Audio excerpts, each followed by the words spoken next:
کل قیامت کے دن جس کو جنت مل گئی جہنم سے بچ گیا وہی تو کامیاب ہے. یہ ہمیں اللہ کے قرآن نے بتایا. جس قرآن کو بچے نے کیا ہے یاد کیا ہے یہ قرآن بتلا رہا ہے.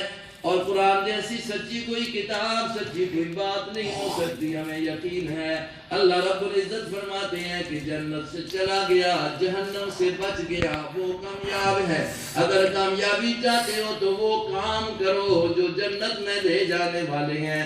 اگر ناکامیوں کی طرف جانا چاہتے ہو تو پھر وہ کام کرو وہ نظریات بناؤ جو جہنم کی طرف لے جانے والے ہیں. کامیابی چاہتے ہو تو جہنم والے کاموں سے بچو اور جنت والے کاموں کو کرو.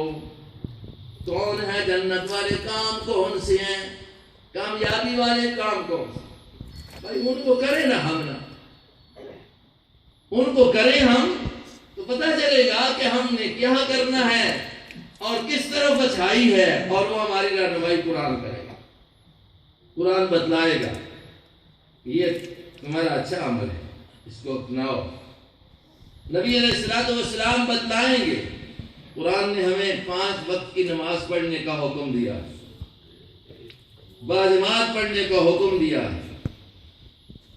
زکوٰۃ مال اگر مل جائے اللہ رب العزت کی طرف سے حلال مال